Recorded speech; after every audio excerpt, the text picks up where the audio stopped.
मला वाटलंच नव्हतं की पहिला मूवी पण असा होईल, बिना चपलेचा, फाटक्या कपड्यांचा. आमच्या आतमधला आस्क्या त्यांनी निर्माण केला. सरांनी भीक मागायला लावली. मी खूप शॉक झाली. दादाला रडत रडत सांगत होती, दादा मला चॉकलेट पाहिजे. तर माझं दाढ दुखते. माझी आणि किरण सरांची ओळख खरं तर अभिनय गट्ट्यामुळे झाली. मी अभिनय गट्ट्यात गेले 1 वर्ष अभिनय गट्ट्यावर परफॉर्मन्स करतोय आणि एकदा ऑडिशन आलं सिंड्रेला मूवीचं. तर आम्ही ते ऑडिशन दिलं आणि सरांनी सिलेक्ट केलं आम्हाला. सिलेक्ट केलं तर म्हणजे फिजिकली सिलेक्ट केलं. आमच्या आतमधला आस्क्या त्यांनी निर्माण केला. म्हणजे रुपेश ते आस्क्या ते सरांनी पोचवलं. कुठं आहे देवाची वस्ती? तुला ठाव आहे? हा, वर ढगात आहे. वर ढगात? मी खूप एक्सायटेड होतो. पहिला मूवी आहे, मस्त काम येणार.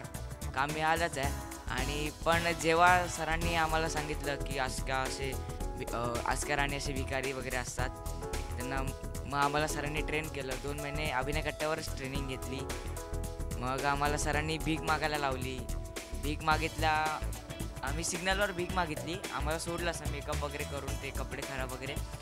आणि आम्हाला काही जणांनी हकललं, हडतूड केलं की बाबा अरे काच वर वगैरे केली. खूप वाईट वाटलं. पण काही जणांनी आमच्यावर दया करून 10,000 रुपये दिले, 5-5 रुपये दिले. तसे आम्ही साठवलेले जे 65 रुपये आहेत ते अजून आठवण म्हणून सरांच्या केबिनमध्ये ठेवले. ही एक आठवण आहे. आणि त्याच्यानंतर सरांनी आम्हाला भिकाऱ्यांच्या वस्तीमध्ये नेलं आणि त्यांना आम्हाला दाखवलं की कसे राहतात भिकारी, कसं असतं. त्यामुळे असा अनुभव आला की पहिला चित्रपट म्हणजे मला असं वाटलं की म्हणजे जसे स्टार लोक वगैरे असतात तसंच असेल, पण त्याच्यासाठी एवढा स्ट्रगल करावा लागेल एवढं वाटलं नव्हतं. मी पहिले अभिनय कट्ट्यावर पण नव्हती आणि मी नाटकही केलं नव्हतं. एकही नाटक केलं नव्हतं ह्याच्या आधी. आणि मी फक्त माझ्या मैत्रिणीसोबत ऑडिशनला आले होती. आणि ऑडिशन देता देता मला वाटलं की असं छोटा मोठा रोल देतील, काय नाही. पण जेव्हा मला कळालं, सरांनी मला सांगितलं की तुला मेन रोल मिळाला, मी खूप शॉक झाली. एक सीन होता, ॲम्ब्युलन्सच्या पाठी आम्हाला धावायचं होतं. 2-2:30चा टायमिंग होता आणि मला पायाला इतके चटके बसले की मी रडायला लागली. मग तेव्हा सरांनी त्यांची चप्पल काढली आणि माझ्यासोबत एका साईडला असे धावत होते सर. मला वाटलं सर कधी डिरेक्टर म्हणून वागले नाही, पप्पा म्हणूनच वागले. तर मला वाटलं की माझे पप्पा पण धावू शकतात, तर मी का नाही धावू शकत. मग जसा सीन संपला तसं सरांनी मला उचललं. मला वाटलंच नव्हतं की पहिला मूवी पण असा होईल, बिना चपलेचा, फाटक्या कपड्यांचा. आणि कपडे खरं तर ते खराब कपडे होते, चायचा पाण्यात डुबवलेले, सगळा वास मारत होता. पण तो जो एक्सपिरियन्स होता तो खूप चांगला होता की म्हणजे या सिंड्रेला आणि अभिनय कट्ट्याने किरण सरांमुळे एवढं तरी कळालं की भिकाऱ्यांची जिंदगी कशी असते. म्हणजे त्यांना हडतूड केल्यावर काय फील होतं, तसंच आम्हाला पण हडतूड केलेल्या लोकांनी. पण आम्ही ते एक्सेप्ट केलं, कारण ते पण ते एक्सेप्ट करत असतात. आम्ही ते एक्सेप्ट केलं आणि मग ती जी फिलिंग्स आहेत ती ओरिजिनॅलिटी आली आमच्यामध्ये, आमच्या दोघांमध्ये.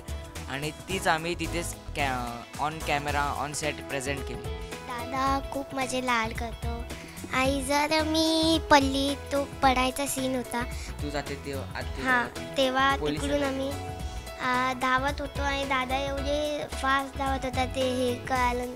आणि तेव्हा मी पडली, बाजूला कॉलेज होता. मग सगळे असे बस स्टॉपच्या इथे सगळे जमा झाले होते आणि मी तिथून दादाला रडत रडत सांगत होती, दादा मला चॉकलेट पाहिजे. आता तेव्हापासून मला सगळ्यांनी, ते तिकडचे कॉलेजचे मुलं त्या सगळ्यांनी मला एवढे चॉकलेट दिले. आता माझं दाढ दुखते. मी तिला छोट्या बहिणीसारखाच प्रेम केला आणि अजूनही करतो. इनफॅक्ट मला छोटी बहीण कोणच नव्हती, आता झाली आहे छोटी बहीण. पण ती चुलत नाही, ती आता सक्कीच झाली. माझी मम्मी आणि आई बाबा वगैरे म्हणजे जेव्हा त्यांनी पहिला पोस्टर बघितला माझा, मी मोबाईलवर सेंड केलेला त्यांना पोस्टरचा फोटो. म्हणजे त्यांनी कधी माझा एवढा मोठा पोस्टर नव्हता बघितलेला. मोबाईलमध्ये बघितला पोस्टर, त्याच्यानंतर डोंबिवलीत लागले पोस्टर आणि ठाण्याला वगैरे लागले. तर त्याचे पण फोटो काढून मी पाठवले मम्मीला. मम्मी रडायला लागली. जेव्हा पोस्टर वगैरे आलं आणि कॉलेजला आम्ही प्रमोशन केलं, तेव्हा एवढे फोन येत होते ना कॉलेजमधून मित्रांचे की हॅलो, एक फोन ठेवला की दुसऱ्या मित्राचा फोन, एक फोन ठेवला परत. पोस्टर बघितल्या माझी छोटी बहीण, तिला पिक्चरबद्दल जास्त माहिती नसते. पण जेव्हा तो पोस्टर दाखवला, माझी बहीण पण होती तेव्हा, तेव्हा ती रडायला लागली. म्हणजे ते बघा, मी पहिले माझ्या मम्मीकडे खूप मागायची की मला ही डॉल पाहिजे. आता मी तिच्यासोबत खेळली, आता मला अजून एक नवीन डॉल पाहिजे, मला हा ड्रेस पाहिजे, आता मी तो घातलेला आहे तिकडे, परत एक नवीन ड्रेस पाहिजे, असं असं मागायची. पण तुम्ही प्लीज बघा, कारण आता मी जेव्हा ते पिक्चरमध्ये आस्क्या म्हणजे दादा जसं त्याच्या बहिणीला कसं घेऊन देतो ते सगळं, त्या स्ट्रगलमुळे आता मी पण मम्मीकडे जास्त मागत नाही. आपल्याकडे प्रॉब्लेम्स असतात, आपल्या सगळ्यांना प्रॉब्लेम्स असतात. त्या प्रॉब्लेम्समधून कसा मार्ग काढायचा ते तुम्हाला या चित्रपटातून शिकायला म्हणजे शिकण्यासारखं आहे. आणि नंतर तुम्हाला एक भावा बहिणींचं नातं तिथे बघायला मिळेल. आद्या, माझ्या भावलीचं जास्ती विचार नको करूस, प्लास्टिकची बी चालेल मला.